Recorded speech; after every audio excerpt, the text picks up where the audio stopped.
Hello there. German companies in Great Britain are also affected by the recession and the consequences of Brexit, of course. A survey on future expectations gave a rather mixed picture. That was said by the head of the German-British Chamber of Industry and Commerce, the AHK in London, Ulrich Hoppe, and he said that to the German press agency. However, he emphasized that the prospects for the British economy were significantly worse. That has to do with the fact that the German companies that are on the market here are generally more competitive and are therefore in a better position, said Hoppe.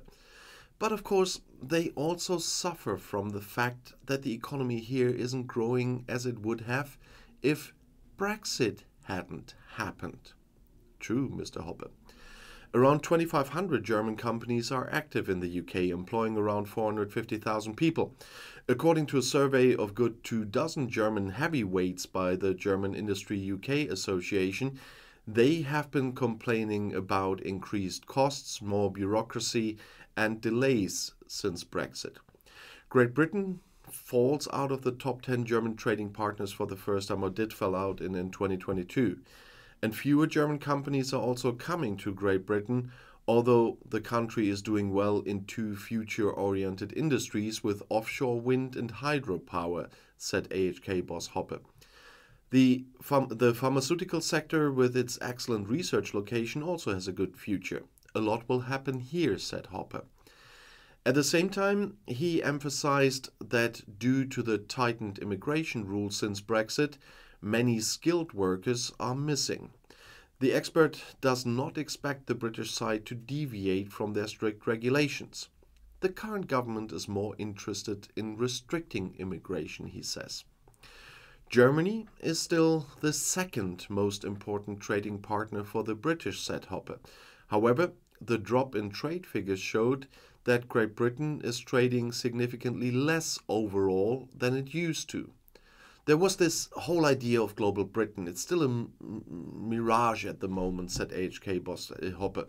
The UK didn't come out of the pandemic that strong on trade issues. A certain decoupling of the British economy from global trade has already taken place. The British government did not consider that many European producers also have locations in Great Britain. Since Brexit, however, they have no longer been able to simply send material and employees back and forth. It's no longer worth keeping this British side in the European network because even intermediate steps such as the secondment of employees and customs formalities involve a lot of bureaucracy, said Hoppe. And this also has consequences for integration into world markets. However, Great Britain is too far away for integration into United States value chains. The proportion of smaller companies in the UK exporting abroad has also fallen after Brexit. 1 in 8 exporters has temporarily or permanently stopped selling to the EU, and another tenth are considering doing so.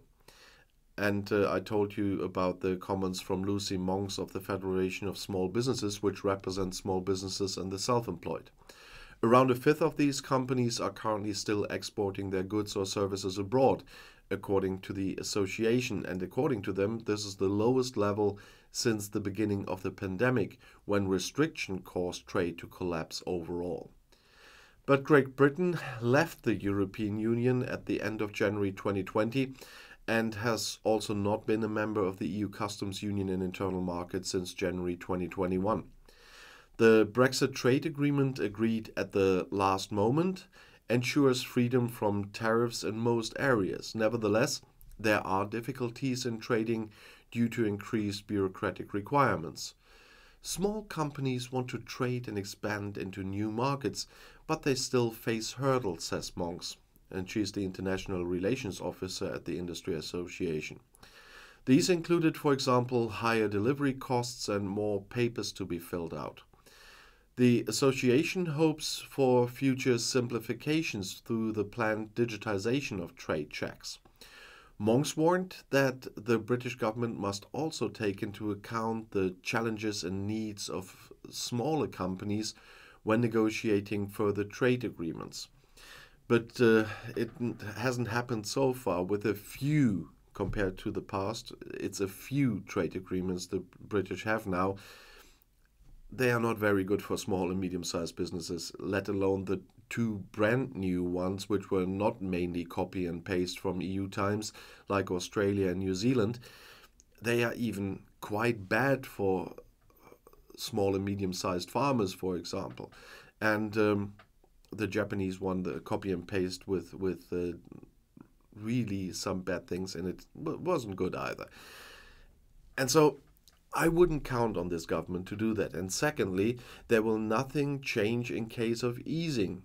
I talked about this a lot of times. If they want to ease anything of these bureaucracies and so on, they would have to get closer to EU regulations. That's what the ERG and the hard right-wing Tories don't want.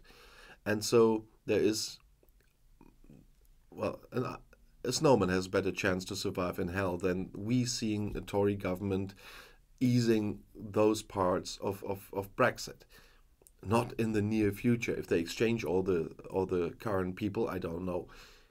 But when you look at the membership of the Tories and the age where they come from, white male and so on, how should that happen? You see, sometimes I even like the word when I'm talking about this situation, because it's, for everyone with a sound mind, it should be easy to see what's going on and why this was a mistake.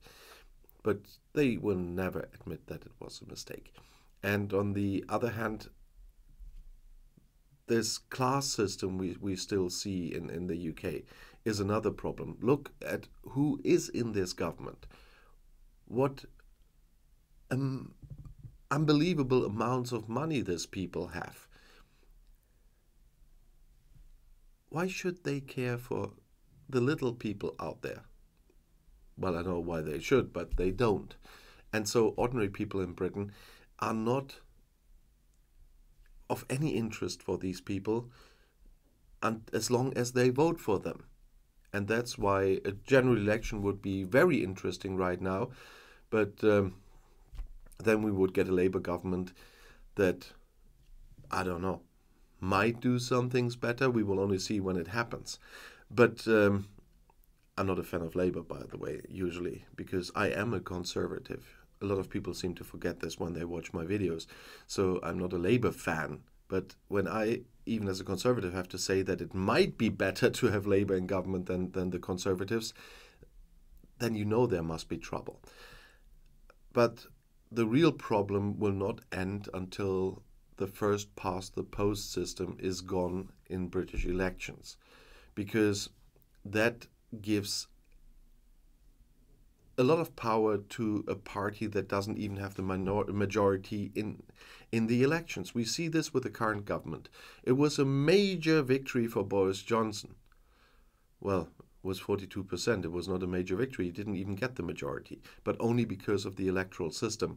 That's why I made a video in 2019 where you can see the results from the election in 2019. If you put it in the German system, we have a coupled system with half the seats with first past the post and the proportional representation deciding on the overall size of parliament and the overall size of the party factions. It would have been a very different picture. And that's why the party that's ruling usually doesn't need a coalition. We've just seen that once with Cameron and the Liberals. But they can do whatever they want, as long as the party leader has the strength in his own party. Here in Germany, we have coalition governments most of the time. Angela Merkel once was that close to having a majority government with her party alone. But that's not something normal here in Germany. And coalitions always mean discussions and so on. But at least in a coalition, at least the majority of the people voting are represented in the government.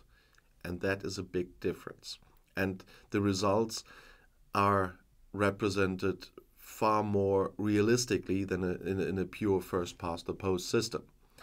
But I don't see that happening too soon, because Labour promised that a lot, like they do now with another reform of the House of Lords, or change them for another chamber. We will see if they get into government, if they still would do that.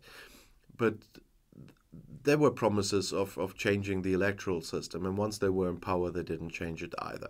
So I'm not really seeing that coming as well, but that is one of the big problems as well. But we will talk about this a lot in the future as well. I'll see you in my next video. I'll be back.